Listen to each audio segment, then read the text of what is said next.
नमस्कार प्यारे विद्यार्थियों, मेरा नाम है अविनाश किशोर, एवियन सर से जाना जाता हूँ मैं आज एक नया चैप्टर लेके आया हूँ जिसको कहते हैं यूनिट्स एंड डायमेंशन, मतलब मात्रक एवं विमाएं। ठीक है, अब देखो फिजिक्स को जब अपन पढ़ेंगे तो उसमें दोनों ही टर्म आपको सीखना होगा, इंग्लिश का भी और हिंदी का भी। ठीक है, हिंदी इंग्लिश दोनों ही आपको आना चाहिए क्योंकि कॉलेज में आप इंग्लिश में पढ़ेंगे, इसलिए मैं दोनों ही चीज़ें बताऊंगा आपको। ठीक है, चलिए तो पहला शुरू करते हैं। फिजिकल क्वांटिटी क्या होता है? फिजिकल क्वांटिटी मतलब होती है भौतिक राशियाँ।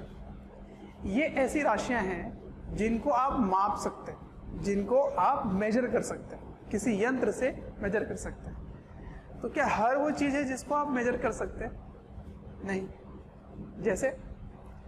जैसे आपको गुस्सा कितना आता है, आप गुस्सा को मेजर नहीं कर सकते। आप कैसे बोलेंगे कि 4 यूनिट गुस्सा लग गया? प्यास लग रही है आपको, भूख लग रहा है, कितना प्यार आ रहा है, ये सब चीज़ आप लिख कर नहीं बता सकते, है ना।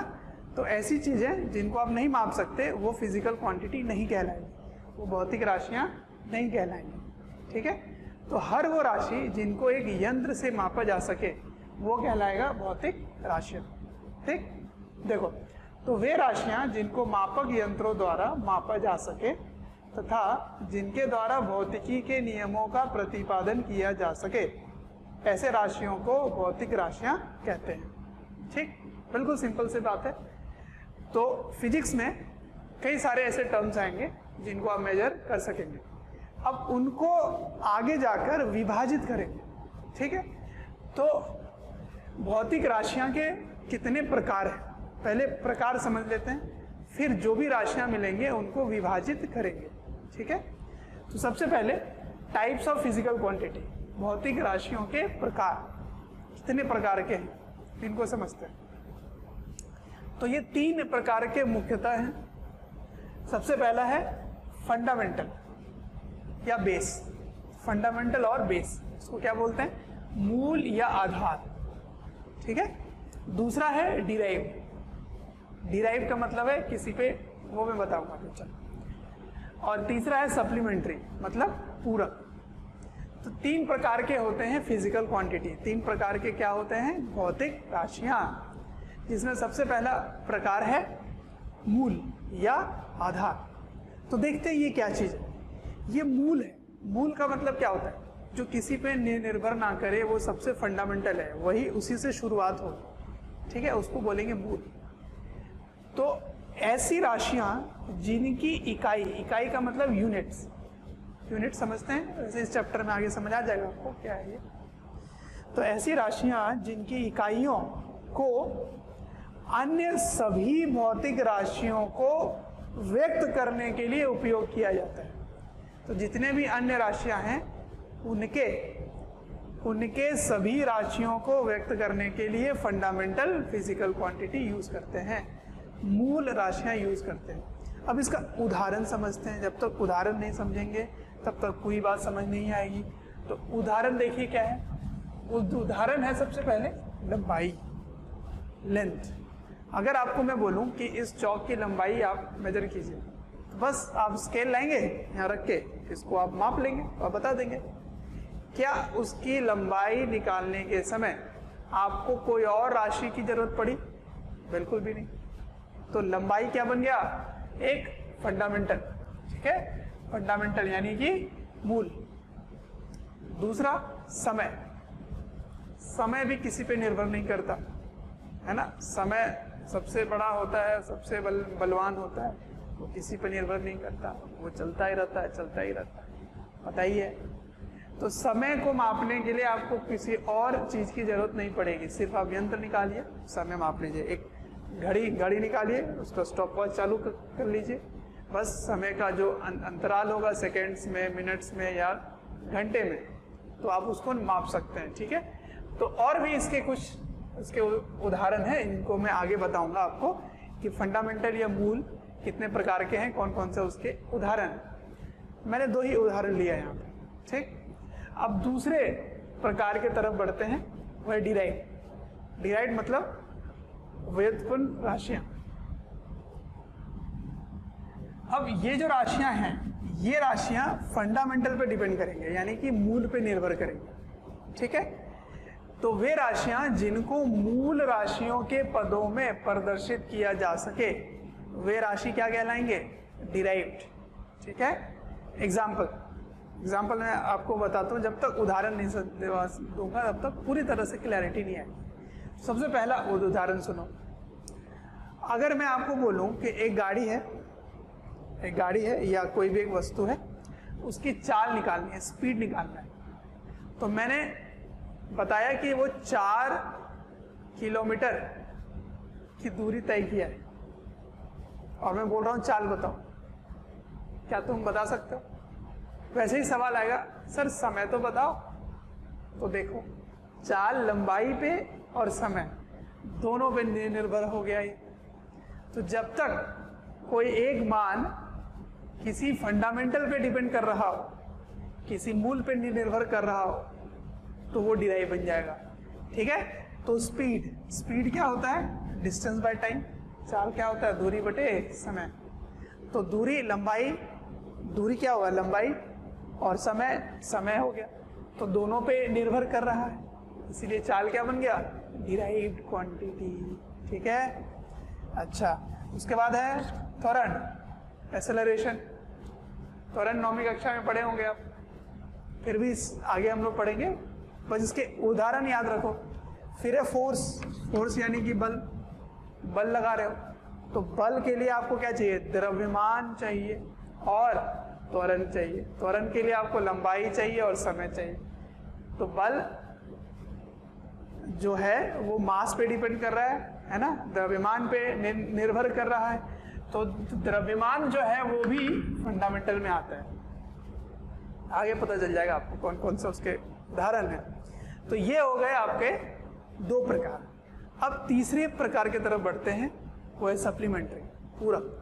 वो क्या चीज होता है उसको समझते हैं। ठीक, इसको आप लिखिए आराम से, फिर आगे बढ़ते हैं। ठीक है, तो हमने देखा कि एक मूल होता है और एक उससे जो डिराइव करके लाते हैं वो होता है राशि, और तीसरा राशि मैंने बताया था सप्लीमेंट्री, यानी कि पूरक राशि। अब इसके बारे में थोड़ी चर्चा कर लेते हैं। इसके बारे में हमने ये सीखा है, यहाँ पे मैं बताता हूँ क्या होता है कि 2 ऐसे राशि हैं जो ना मूल में आएगा, यानी कि ना फंडामेंटल में आएगा, ना ही डिराइव में आएगा।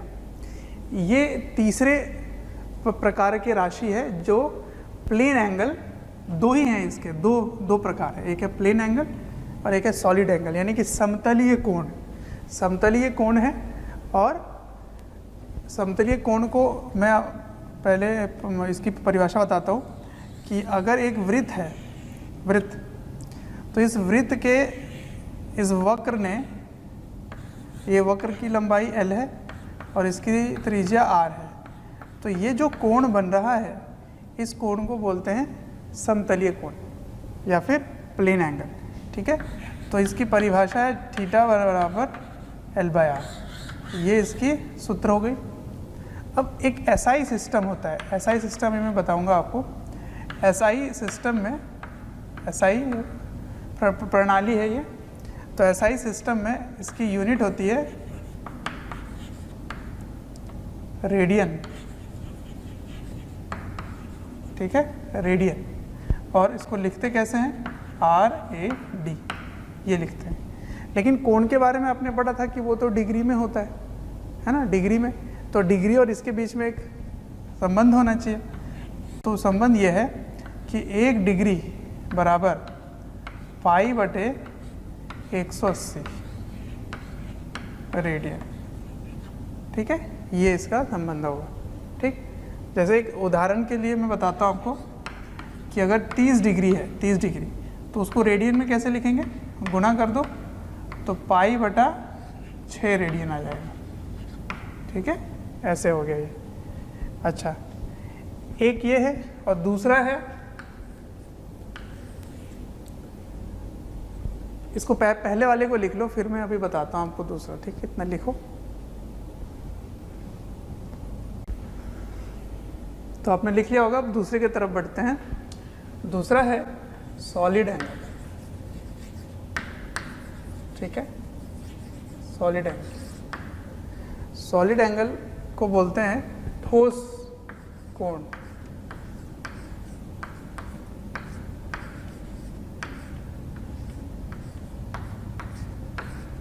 ठोस कोण। अब इसको कैसे परिभाषित करेंगे? इसमें क्या लिया था मैंने? वृत्त लिया था, वृत्त। तो ये जो वृत्त है ये 2 डायमेंशनल फिगर है, ठीक है। और सॉलिड एंगल जो है उसमें हम क्या लेंगे? एक गोला लेंगे। एक गोला है। गोला का मतलब 3 डायमेंशनल फिगर हो गया। जैसे गेंद एक गोला है ना। लेकिन जो चूड़ी है होता है पतली सी, वो हो गई वृत्त। या आप एक पेज में बना रहे हैं, वो वृत्त है। उसको 3 डायमेंशन लेके जाएंगे तो वो क्या बन जाएगा? Solid angle. उसी गोले को लेके जाओगे, जैसे तरबूज वगैरह हो गया, गेंद हो गई, तो ये हो गया 3 डायमेंशन। तो जब पेज में बनाते हैं तो वो वृत्त होता है ना। पर उसको 3 डायमेंशन में लेके जाओगे तो गोला होगा। थैंक यू डियर स्टूडेंट्स, हमें ढेर सारा प्यार देने के लिए। डेली हज़ारों स्टूडेंट्स हमारे वीडियोस से लाभ उठा रहे हैं, उनको काफ़ी बेनिफिट पहुंच रहा है हमारे वीडियो लेक्चर से। आपसे एक रिक्वेस्ट है कि डिस्क्रिप्शन बॉक्स पे एक लिंक है, उस लिंक को क्लिक करें और अपनी एनरोलमेंट सुनिश्चित करें।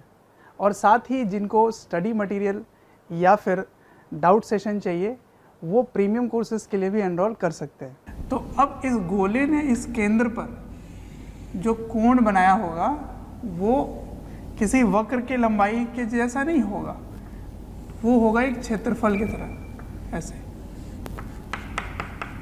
ठीक है। इसको मैं बाहर निकाल के बताता हूँ। जैसे ये एक क्षेत्रफल है, ठीक है। इतना मैंने काट के निकाल दिया बाहर, और इसका मैं निकाल रहा हूँ कि यहाँ पे केंद्र पे कितना कोण बना रहा है, ऐसे केंद्र पे कितना कोण बना रहा है। तो ये कोण को मैं इस तरह से दिखा रहा हूँ। आप ऐसे समझो कि एक तरबूज है, तरबूज के ऐसे ऊपर हिस्से को आप काटते हो, है ना। तो इस तरह से केंद्र पर ऐसे कोण बन रहा होगा, ऊपर वाला ये क्षेत्रफल ऐसे अंदर जा रहा होगा, है ना, शंकु की तरह अंदर। तो वो जो कोण बनेगा उसी को कहते हैं ठोस कोण या फिर सॉलिड एंगल। तो इसको कैसे परिभाषित करेंगे? इसमें मैंने क्या लिया था? लंबाई। यहाँ आप लोगे क्षेत्रफल, तो क्षेत्रफल ले लेते हैं। एरिया ए है, इसका क्षेत्रफल ए है, और ये रेडियस का स्क्वायर, ठीक है। तो a/r², ये हो गया इसका, ठीक है।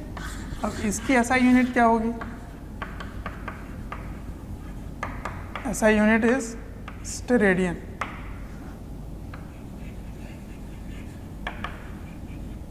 और इसको SR से रिप्रेजेंट करेंगे, ठीक है।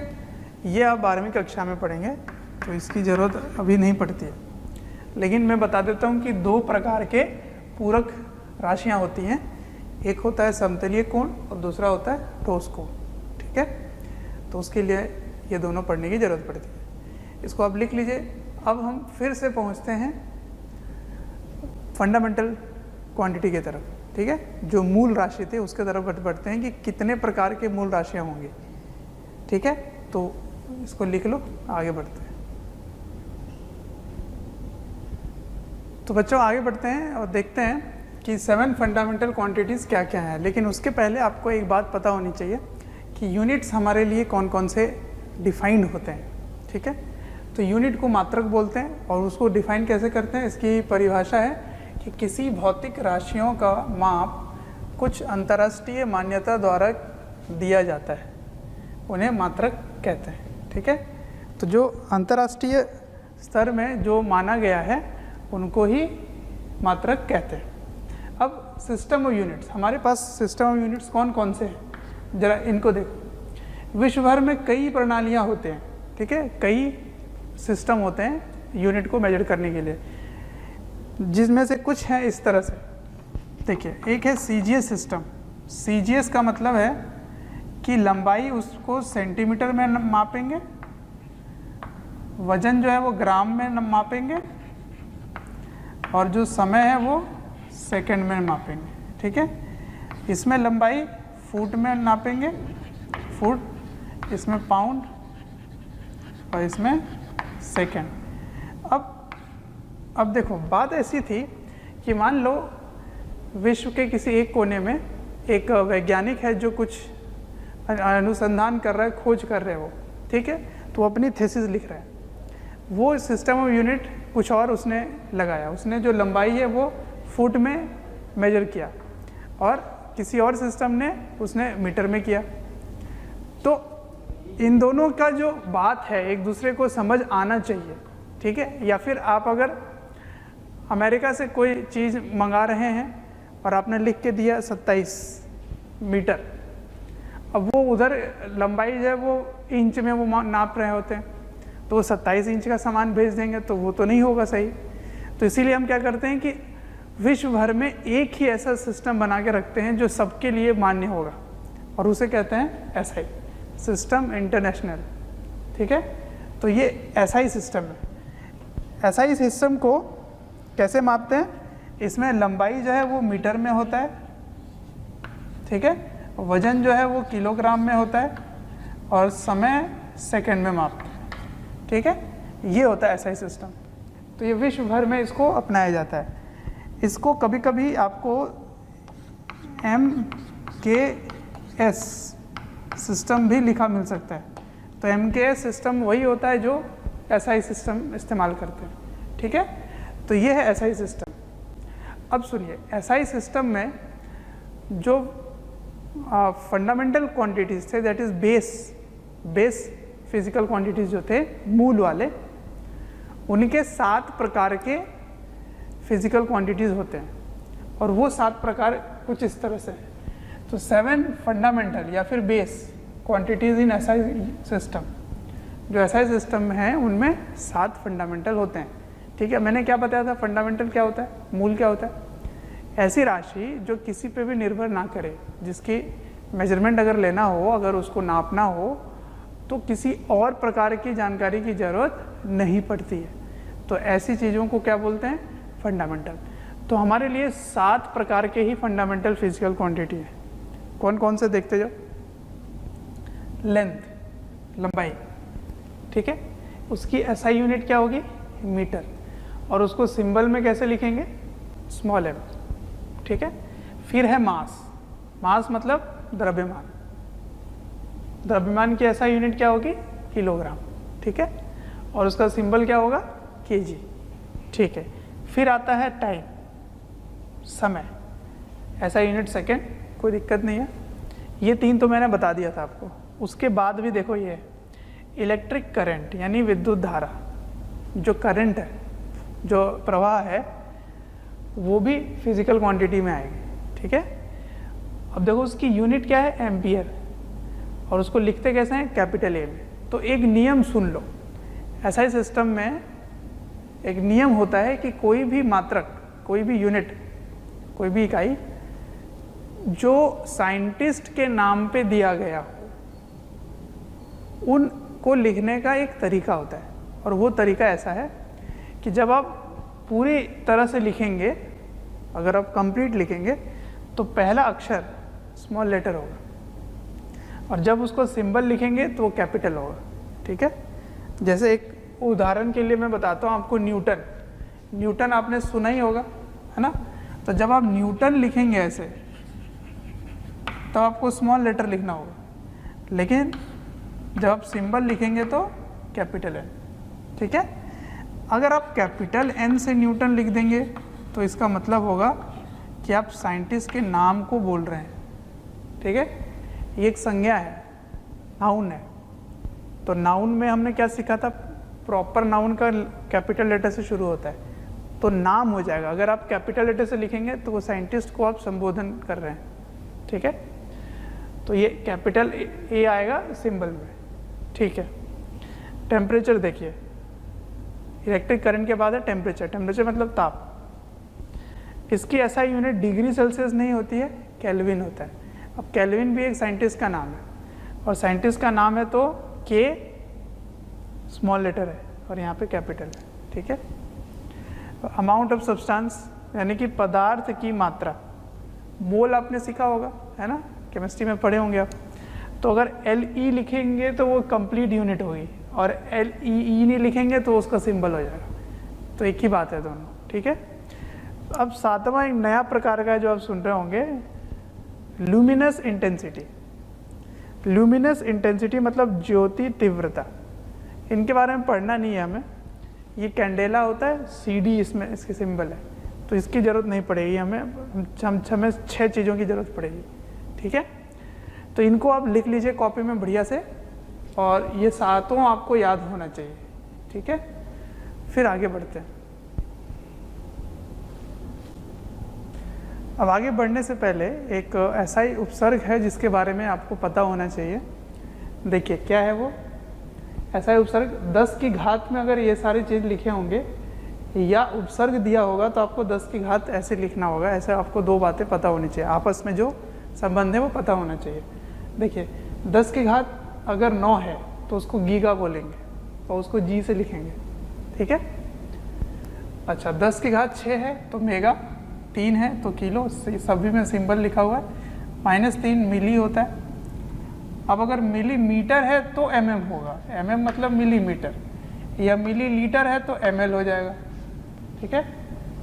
इसी तरह से मिली में कुछ भी लगा दो तो आगे एक m लगेगा। अच्छा माइक्रो हो गया 10 की घात -6 माइक्रो, है ना, तो म्यू हो गया। जैसे माइक्रोमीटर है तो क्या होगा 10 की घात -6 मीटर, ठीक है। आगे आप पढ़ेंगे माइक्रो फैरेड, तो 10 की घात -6 फैरेड होता है, ठीक है। माइक्रो के साथ कुछ भी लगा सकते हो। थैंक यू डियर स्टूडेंट्स, हमें ढेर सारा प्यार देने के लिए। डेली हज़ारों स्टूडेंट्स हमारे वीडियो से लाभ उठा रहे हैं, उनको काफ़ी बेनिफिट पहुंच रहा है हमारे वीडियो लेक्चर से। आपसे एक रिक्वेस्ट है कि डिस्क्रिप्शन बॉक्स पे एक लिंक है, उस लिंक को क्लिक करें और अपनी एनरोलमेंट सुनिश्चित करें। और साथ ही जिनको स्टडी मटेरियल या फिर डाउट सेशन चाहिए वो प्रीमियम कोर्सेज़ के लिए भी एनरोल कर सकते हैं। अब -9 कितना हुआ, नैनो, तो ये n आ जाएगा, है ना।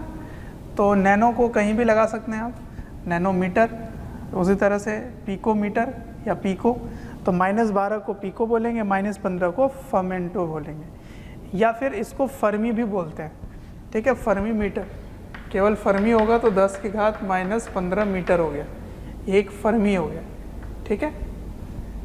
तो ये सब मीटर में यूज़ होता है। तो ये ऐसा ही उपसर्ग है जो काफ़ी ज़रूरी है, जो आपको पता होना चाहिए, ठीक। तो इसको आप लिख लीजिए, इसकी ज़रूरत फिर से पड़ेगी इसलिए मैं इसको नहीं साफ कर रहा हूँ, लिख लीजिए। चैप्टर के दूसरे भाग की तरफ बढ़ते हैं और वो है डायमेंशन। डायमेंशन मतलब विमाएँ। अब ये विमाएँ क्या होती हैं, इसकी परिभाषा मैं आपको बता देता हूँ कि कोई भी भौतिक राशि जिनको आप मूल राशि के घात में लिख सकते हैं, मतलब पावर में लिख सकते हैं, वो उनकी विमाएँ होंगी। अभी कुछ कम समझ में आएगा आपको, जैसे जैसे ये उदाहरण दूंगा मैं और उसके और भी चैप्टर आगे बढ़ेंगे तो समझ में आ जाएगा कि विमाएँ क्या हैं, ठीक है। तो विमाएँ को बोलते हैं डायमेंशन। और डायमेंशन ये वो नहीं है जो आप गणित में सीखे थे कि एक कमरे की डायमेंशन लेंथ ब्रेथ हाइट होती है, वो वाला नहीं है ये डायमेंशन अलग है, विमाएँ इसको बोलते हैं, ठीक है।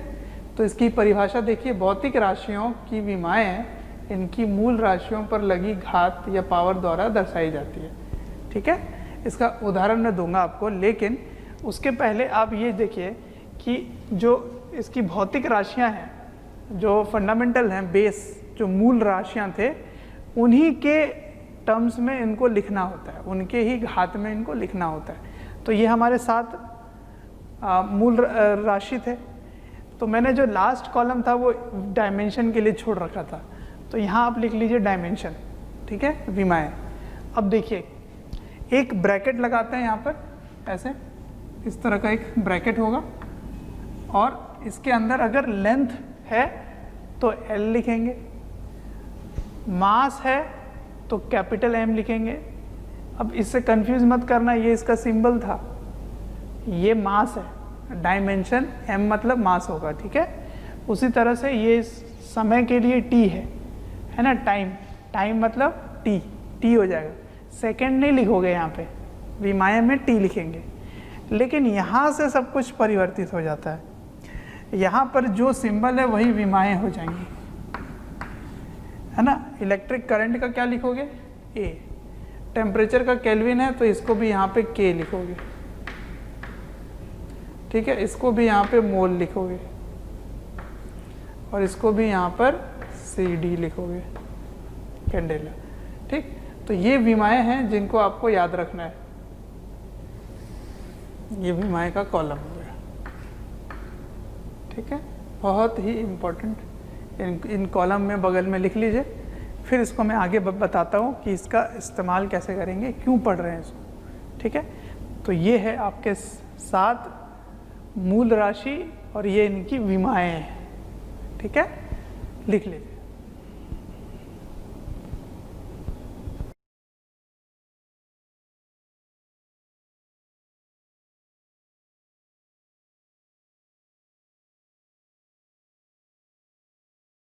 आवेश आपने इलेक्ट्रिसिटी वाले, धारा वाले चैप्टर में सीखा होगा कि आवेश क्या होता है। आवेश का सूत्र Q बराबर I इंटू टी, यही होगा, है ना। I का मतलब धारा और T का मतलब समय। तो अगर मैं इसकी डायमेंशन पूछूं आपसे, चार्ज की डायमेंशन क्या होगी, तो इसकी विमाएँ ज़रा निकाल के देखें। तो I का क्या विमा निकलेगा, A, और T का T, तो ये हो गया आवेश का, ठीक है ना, ये आवेश का विमाएँ हो गए, ठीक है।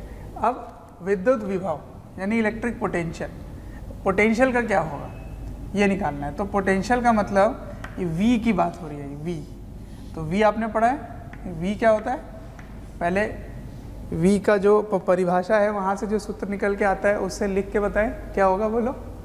तो V बराबर कार्य बटा आवेश, ठीक है, ये कार्य है, वर्क है ये, ठीक है। अब वर्क का क्या निकल के आया था, याद रखना होगा आपको, आपको इनको याद रखना ही है, ml² T - 2, और यहाँ से रख दो इसको A T। अब देखिए क्या हो गया, ये फाइनल आ जाता है ml² T - 3 A - 1, ये निकल के आ गया, ठीक है। ये किसका है, विभव का है, यानी कि पोटेंशियल का है, ठीक। अब तीसरा रेजिस्टेंस यानी प्रतिरोध। अब ये कैसे लिखेंगे, तो ओम का नियम आपने पढ़ा है, ओम का नियम क्या होता है, V बराबर IR होता है ना वहाँ से, तो R बराबर क्या लिख सकते हैं आप, R बराबर लिख सकते हैं V/I, R बराबर V/I, ठीक है। तो V यहाँ से रखो, I का आपको पता ही है। चलिए बताओ क्या आ रहा है जल्दी फटाफट, तो ऊपर से वो लिख दो ml² T - 3 A - 1 को भाग किससे देना है, A से, ठीक है। तो ये चल जाएगा ऊपर, तो क्या आ गया, रेजिस्टेंस का डायमेंशन, रेजिस्टेंस का डायमेंशन आ गया ml T - 3 और A की घात -2, ये हो गया, ठीक है। तो ऐसे ऐसे डायमेंशन निकल के आता है, ठीक। तो इनको लिखिए, उसके बाद मैं एक और आपको प्रैक्टिस करवाता हूँ, ये आपको लिख देता हूँ मैं यहाँ पर। उसमें एक और चैप्टर पढ़े थे 10वीं कक्षा में, और वो है प्रकाश के चैप्टर में, किरण वाले चैप्टर में, ठीक है। उसमें रिफ्रैक्टिव इंडेक्स सुना होगा आपने। रिफ्रैक्टिव इंडेक्स का मतलब है अपवर्तक सूचकांक, ठीक है। इसके बारे में आपको पता करना है क्या होगा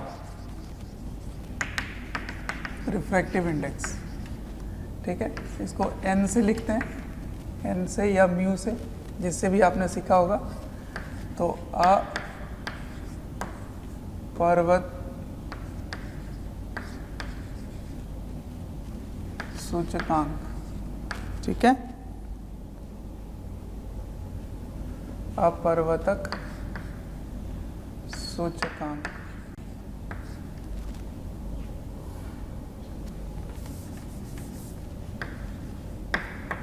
सूचकांक आपको इसका डायमेंशन बताना है, इसको आप लिखिए फिर इसको ट्राई कीजिए, ठीक है, जल्दी।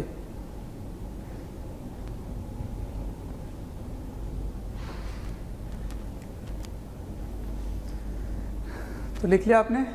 देखिए इसके पहले इसके डायमेंशन निकालने हैं, आपको पहले इसका सूत्र लिखना पड़ेगा। तो सूत्र क्या होता है रिफ्रैक्टिव इंडेक्स का, कि जो वेग होता है या चाल प्रकाश की, उसका अनुपात होता है ये, है ना। तो स्पीड ऑफ लाइट एयर में यानी हवा में कितना है c, और किसी भी माध्यम में कितना है v। तो इसी का अनुपात क्या होता है रिफ्रैक्टिव इंडेक्स या परावर्तक सूचकांक, ठीक है। अब देखो ये भी मीटर पर सेकंड में है इसकी यूनिट, ये भी मीटर पर सेकंड में इसकी यूनिट है। तो इसमें भी LT-1, नीचे भी LT-1, तो इसका डायमेंशन क्या हो गया, ये तो डायमेंशन लेस हो गया, तो विमाहीन हो गई है। तो विमाहीन को ऐसे लिख देते हैं ML0 T0, ये हो गया, ठीक है। तो इसको बोलेंगे डायमेंशन लेस, मतलब विमाहीन। विमाहीन, ठीक है, डायमेंशन लेस हो गया।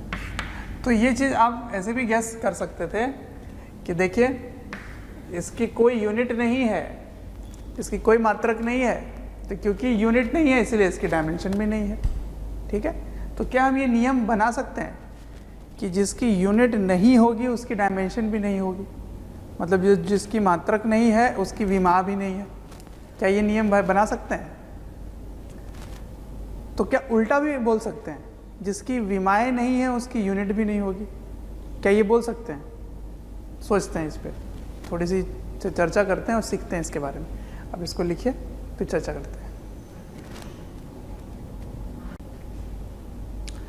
तो अब चर्चा करते हैं डायमेंशन लेस क्वांटिटी पर, ठीक है। Dimension less quantity, dimension less quantity मतलब ऐसी राशियां जो विमाहीन है, ठीक है, विमाहीन राशि, ठीक है, विमाहीन राशि के बारे में यहाँ पे चर्चा कर रहे हैं। तो देखते हैं क्या क्या है। तो सबसे पहले जितने भी प्योर नंबर हैं, सिर्फ नंबर है, संख्या, सिर्फ संख्या ही है, वो सारे डायमेंशन लेस होंगे। जैसे 5, 14, 1/2, 3/2, 4/5, ये सारे विमाहीन होंगे, ठीक है। तो नंबर 1 ऑल, मैं इंग्लिश में लिख रहा हूँ, आई होप आपको दिक्कत नहीं होनी चाहिए क्योंकि अब मैंने आपको मतलब समझा दिया। और प्योर नंबर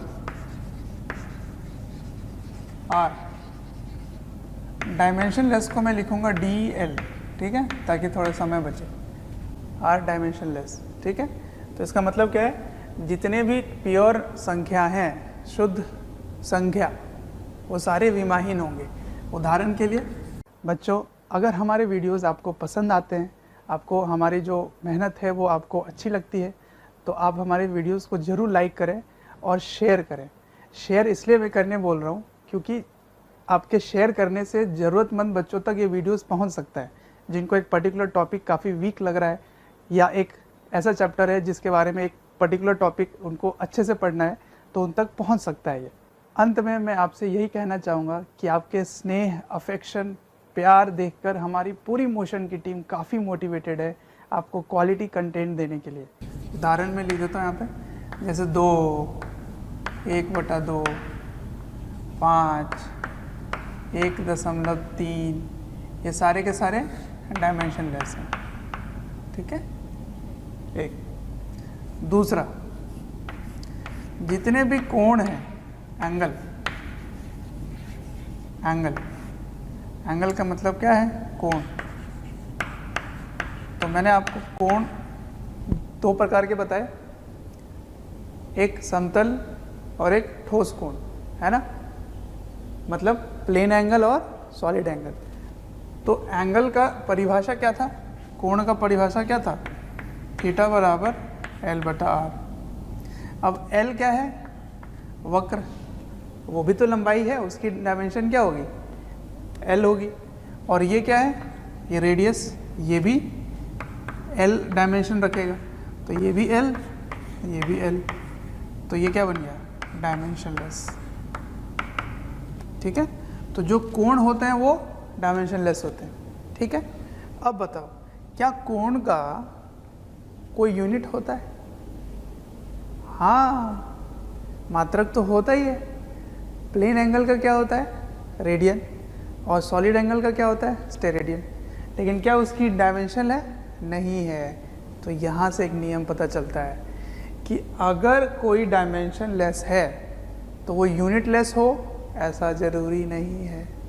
लेकिन अगर यूनिट लेस है तो वो डायमेंशन लेस ज़रूर होगा। ठीक है, तो यहाँ पे लिख लेना, but it has unit.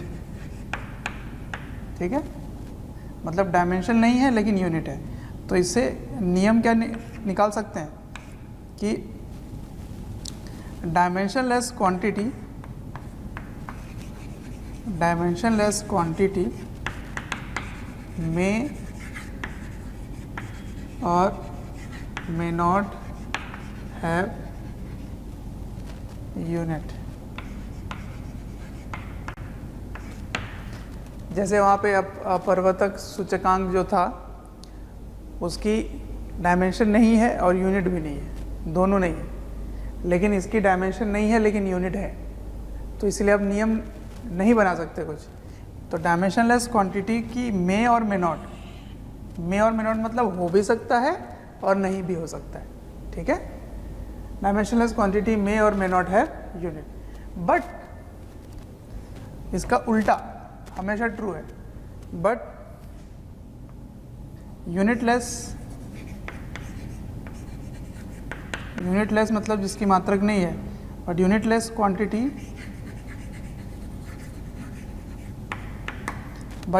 Quantity does not have dimension. ठीक है, यूनिटलेस अगर है तो उसकी डायमेंशन नहीं होगी। ठीक है, अच्छा, तो डायमेंशनलेस क्वांटिटी कौन कौन हो गए? प्योर नंबर हो गए, एंगल हो गया। अब नंबर 3 के तरफ बढ़ते हैं।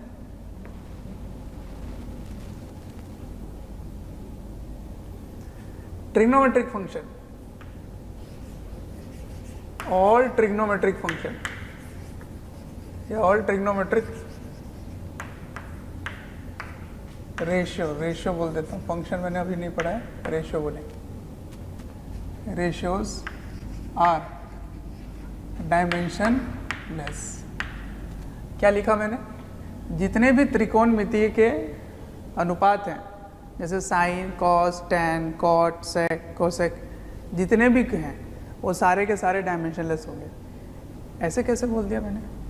देखिए, आप साइन के अंदर थीटा लिखेंगे और अंदर क्या लिखेंगे? अंदर लिखेंगे लंब बते कर्ण, है ना?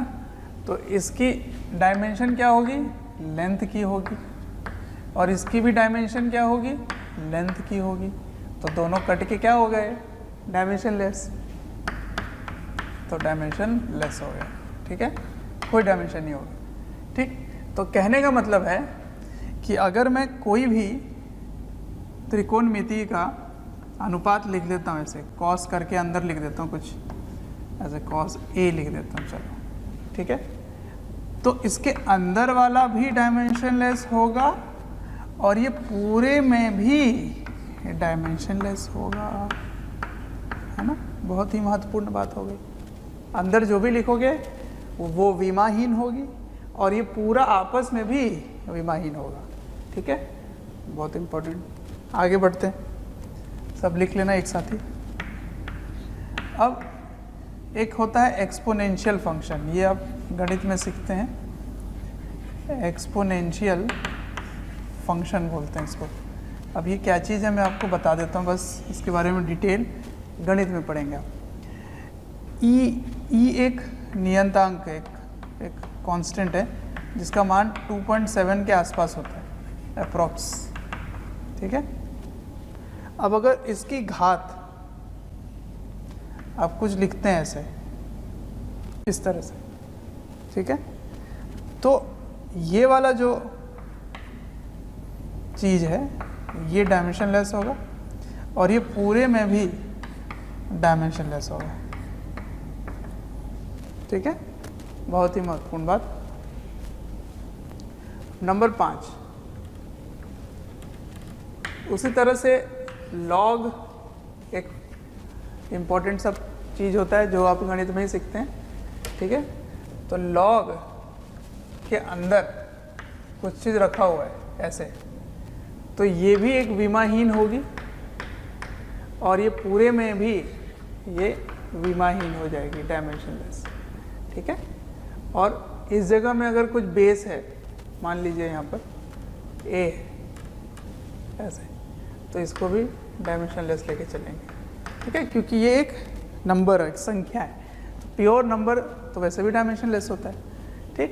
तो लॉग का मतलब क्या होता है? लॉग का मतलब मूल गणित वाले चैप्टर में आप पढ़े हैं, बेसिक मैथ्स में वाले जो वीडियोस हैं उसमें मैंने पढ़ा रखा है ये लॉग क्या होता है, ठीक है। और आप गणित में भी सीखेंगे लॉग क्या होता है। तो लॉग के अंदर कुछ भी हो तो वो डायमेंशनलेस होगा और पूरे में भी ये डायमेंशनलेस होगा। तो बड़ा ही इंपॉर्टेंट 5 पॉइंट्स हैं, इनको आप लिख लीजिए और इनको समझ जाइए, ठीक है, बढ़िया से। फिर इस पर क्वेश्चन थोड़ी देर पे करेंगे, ठीक। लिखिए।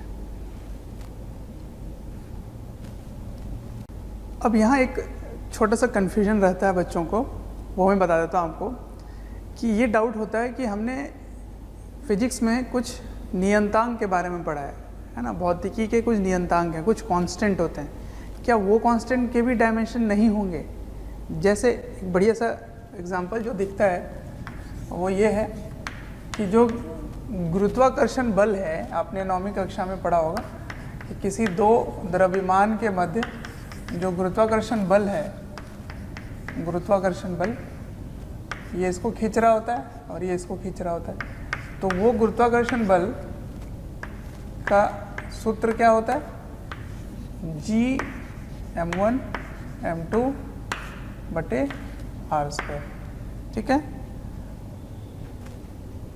तो आपसे ये मैं जानना चाहता हूँ कि ये जो G है इसकी डायमेंशन क्या है, ठीक है, इसकी डायमेंशन क्या है, ठीक। तो आपको बताना है G यानी गुरुत्वाकर्षण नियतांक,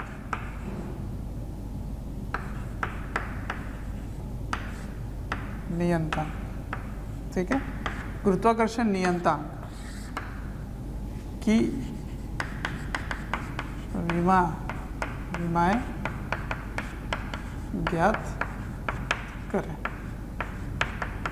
ठीक है, ये है सवाल। तो सोचिए कैसे निकालेंगे। तो इसको निकालने के लिए पहले इसको इसके फॉर्मूला जैसा बना दो, ठीक है ना, उसको अलग कर दो। तो अलग कैसे करें, मैं यहाँ सॉल्व कर देता हूँ। तो G को अलग करोगे तो क्या होगा? G बराबर, ये दोनों उधर चले गए, तो F(r²) बटा m1 गुना m2, ठीक है, इस तरह का बन गया। अब सभी के विमाएं यहाँ पे रख दीजिए। तो मैंने कहा था आपको कुछ विमाएं याद रखनी पड़ेंगी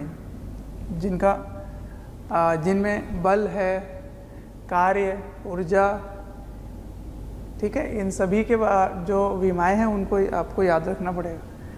तो F का क्या हो गया? mL(t-2), है ना। अगर डाउट होता है तो L(t-2) क्या हो गया? त्वरण, और उसको मैंने द्रव्यमान से गुणा कर दिया तो बल हो गया। और उसको किससे गुणा करना है? L² से, ठीक है। अच्छा, m1 का मतलब है द्रव्यमान, तो m एक और m, तो ये mm कट गए, तो क्या आ गया आंसर, m की घात -1, l की घात 3, t की घात -2, ये हो गया g। ठीक है, तो देखो क्या ये विमाहीन है, नहीं है। तो जो फिजिक्स के कांस्टेंट होते हैं, फिजिकल कांस्टेंट बोलते हैं उनको, उनकी विमाएं होती हैं। ठीक है, तो ऐसा नहीं कि वो कांस्टेंट है, नियतांक है, तो उसकी कोई डायमेंशन नहीं होगी, ऐसा नहीं है, डायमेंशन होता है। तो इसको भी अगर आप याद रख सकते हैं तो अच्छी बात है, नहीं तो आपको डिराइव करना पड़ेगा क्योंकि इस पे सवाल आते हैं। ठीक है, ये हो गया गुरुत्वाकर्षण नियतांक का विमाएं, इसको लिख लीजिए। उसके बाद हम आगे पढ़ेंगे कि क्यों विमाएं पढ़ने की ज़रूरत पड़ती है। ठीक है, विमाएं पढ़ने की ज़रूरत क्यों है और उसकी एप्लीकेशन यानी कि उसका यूज़ क्या है। ठीक है, कहाँ हम यूज़ करेंगे, क्या फ़ायदा होता है उससे, तो लिख लीजिए। कोई भी चैप्टर या वीडियोस आपको डिटेल में ईयर लॉन्ग वाले वीडियोस चाहिए और काफ़ी डिटेल में वीडियोस आपको चाहिए, तो आपको एक नंबर दे रहा हूँ, टोल फ्री नंबर है, आप इनको कॉल करें और डिटेल में आप बात कर सकते हैं और पूछ सकते हैं। नंबर है 1800 2121 799।